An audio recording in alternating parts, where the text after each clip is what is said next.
Hello, xin chào các bạn đã quay trở lại với kênh YouTube Review 5 phút. Ở cuối tập trước, ngay khi Trần Nhị Ngưu vừa gặm một miếng nhỏ ở ngón chân pho tượng tổ thần thứ 7 thì anh Linh đang ngồi xếp bằng trên lòng bàn tay tượng thần đột nhiên mở mắt.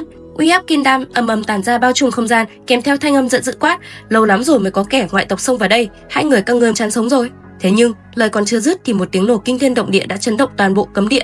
Mũi của tượng thần cao 3000 trượng tại chỗ bị nổ tung thành từng mảnh nhỏ. Kim đan đồng tử thải thi tộc đứng gần nhất chịu đòn trực tiếp, tổn thương nặng nề văng thẳng vào vách đá, tình huyết phun ra xối xả. Trong mắt tất cả mọi người lúc đó, nhân quả quá đỗi rõ ràng, kẻ châm ngòi không ai khác chính là đội trưởng Nhị Ngưu. Chiếc nồi đen to đùng này, đội trưởng đành phải gánh một cách không thể oan uổng được hơn. Trần Nhị Ngưu hoảng hốt thủ thầm: "Ta cắn có mỗi một miếng ở ngón chân, sao cái mũi lại tan vỡ to thế kia được?" Tuy nhiên, hắn thậm chí còn không có lấy một cơ hội để biện giải. Tất cả sát ý cuồng bạo trong phút chốc đã khóa chặt duy nhất một mình hắn.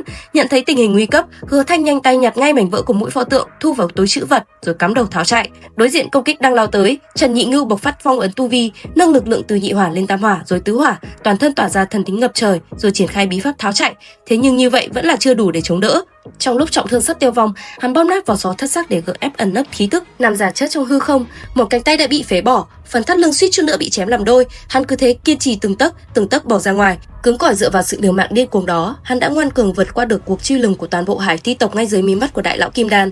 Trong khi đó ở phía bên kia, Hứa Thanh bị hơn 20 tu sĩ trúc cơ hải thi tộc đuổi theo giáo giết, trong đó có một lão giả tam hỏa cực kỳ đáng sợ. Trong thế ngàn cân treo sợi tóc, Hứa Thanh cắn răng dồn toàn bộ linh dịch huyết sắc xông thẳng vào các pháp khiếu. Từ pháp khiếu thứ 50, hắn giảm một hơi bộc phát liên tiếp mở rộng lên 60, rồi cán mốc pháp khiếu thứ 65. Ngay lập tức, một tiếng nổ kinh thiên vang lên, đàn mệnh hỏa thứ 2 bùng cháy rực rỡ chiếu rọi thiên cung. Hứa Thanh chính thức thăng cấp lên trúc cơ trung kỳ, nhiệt độ cuồng bạo tỏa ra làm biến dạng không gian xung quanh. Được mệnh đang gia trì lại phối hợp cùng hắc hỏa kim ô, hắn lập tức quay đầu đại sát tứ phương. Thậm chí, hắn còn điều khiển cái bóng khống chế lão giả tam hỏa tự tay bẻ gãy cổ chính mình. Khi đụng độ gã tu sĩ tứ hỏa của hải thi tộc, Hứa Thanh lập tức điều động hắc hỏa thiêu rụi, làm khuôn mặt hắn ta bị biến dạng hoàn toàn. Đến khi thực sự phải trực tiếp đối mặt với thần thông diệt tuyệt của Kim Đăng giáng xuống, hắn đã dốc sạch toàn bộ vốn liếng của bản thân, chấp nhận dùng cả pháp thuyền lẫn huyết nhục câu anh để đỡ thay mình đòn đánh chí mạng. Dù toàn thân xương tủy vỡ nát, môi lửa dập tắt, hắn vẫn gượng gánh thành công đầu ra tay thứ 2 của Kim Đan, rồi lập tức dùng tấm truyền tống phù cấp Nguyên Anh để trốn thoát khỏi cờ tử. 3 ngày sau, ngón chân bị đội trưởng cắn rách chẳng bao lâu đã khôi phục như cũ, còn chiếc mũi mà Hứa Thanh lấy đi vẫn không hề có dấu hiệu phục hồi. Theo ghi chép, Thượng Thủy Tổ trước đây cũng từng bị hư hại, tổn hại nhỏ chỉ cần vài nhịp thở là hồi phục, nặng hơn cũng chỉ mất thời gian một nén nhang. Thế nhưng lần này đã hoàn toàn mất hiệu lực, chứng tỏ vấn đề không nằm ở việc tổn thương quá lớn. Ngón chân chỉ bị tổn hại phần bề ngoài, bản nguyên không bị ảnh hưởng, nhưng chiếc mũi bị vỡ nát, bản nguyên của tượng thần đã bị Kim Ô luyện vạn linh thu giữ sạch kẽ. Theo đặc tính của Kim Ô luyện vạn linh, bất cứ phần nào đã bị nó nuốt chửng thì không bao giờ có thể khôi phục lại. Hơn nữa, hai mảnh vỡ quan trọng nhất đều đã bị Hứa Thanh và đội trưởng mang đi, nên người phụ trách sửa chữa của hải thi tộc cuối cùng chỉ có thể đưa ra một cách duy nhất, tìm lại chiếc mũi thì may ra mới có cơ hội hàn gắn. Chớ trêu hơn nữa là sau khi rời khỏi hải thi tộc, khối mũi đó lại biến thành một tảng đá bình thường. Đối với Hứa Thanh thì không còn giá trị, nhưng với hải thi tộc thì lại thứ bắt buộc phải đoạt về. Hai người tiện tay mang đi chính là hy vọng cuối cùng để sửa chữa tượng thủy tổ. Điều hải thi tộc thực sự sợ không phải là sau này tượng thần sẽ mãi mãi thiếu mất chiếc mũi, mà là năng lực tự hồi phục gần như bất diệt của tượng thần lần đầu tiên bị người khác phá vỡ. Từ trước đến nay, tượng thủy tổ gắn liền với việc chuyển hóa tộc nhân và phục hồi thương thế. Chỉ cần nó có thể tự hồi phục, hải thi tộc luôn tin rằng thánh vật của mình sẽ không bao giờ sụp đổ. Nhưng Hứa Thanh và đội trưởng đã chứng minh rằng tượng thần không phải là thứ bất xâm phạm, chỉ cần tìm đúng phương pháp, nó vẫn sẽ vĩnh viễn mất đi một phần. Hôm nay bị lấy đi là chiếc mũi, lần sau sẽ bị rút mất thứ gì thì không ai dám chắc. Chính vì vậy, hải thi tộc đã lập tức phát ra bản truy nã báo động đỏ. Có thể nói, Huyết Luyện Tử và cả Thất Gia nằm mơ cũng không thể ngờ rằng vị trí của mình trên bảng truy nã của hải thi tộc lại bị hai đệ tử trúc cơ chen ngang và vượt mặt. Ban đầu, hạng nhất là Huyết Luyện Tử, hạng 2 là Thất Gia, phía sau mới đến các phong chủ, còn tu sĩ kim đan bình thường thậm chí phải xếp ngoài top 10. Thế nhưng sau khi bảng xếp hạng được cập nhật, vị trí dẫn đầu lại biến thành Trần Nhị Ngưu, hạng 2 là Hứa Thanh, còn lão tổ Huyết Luyện Tử đành phải lùi xuống hạng 3.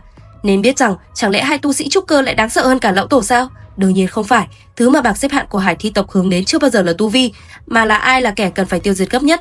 Huyết Luyện Tử và Thất Gia dù mạnh đến đâu thì mối đe dọa vẫn nằm ở chiến trường phía trước. Trong khi đó, Hứa Thanh và đội trưởng lại âm thầm lèn vào tổ địa của hải thi tộc, đánh nổ chiếc mũi trên tượng thủy tổ hải thi, rồi mỗi người còn cắt đi một mảnh mang về. Đối với hải thi tộc, chuyện này không chỉ đơn thuần là mất mặt, mà là có kẻ đã đụng đến tử huyệt mà bọn họ luôn che giấu. Hải thi tộc có tổng cộng 9 pho tượng thủy tổ, pho tượng của chi tộc thứ 7 là một trong số đó. Những pho tượng này không phải chỉ để tộc nhân chiêm bái, mà còn có thể chuyển hóa linh hồn thành hải thi mới. Đồng thời, linh dịch màu máu dưới chân tượng còn có tác dụng chữa trị tổn thương, có thể hiểu đây chính là trung tâm chuyển hóa huyết mạch và trị thương của cả hải thi tộc. Vì vậy, điều Hứa Thanh và đội trưởng phá hủy không chỉ là diện mạo của thủy tổ, mà còn là một trong những nguồn cội giúp hải thi tộc bổ sung tộc nhân và chữa lành thương thế. Khi tin tức truyền ra tiền tuyến, toàn bộ hải thi tộc đều chấn động, còn sĩ khí của phe đối địch thì tăng vọt.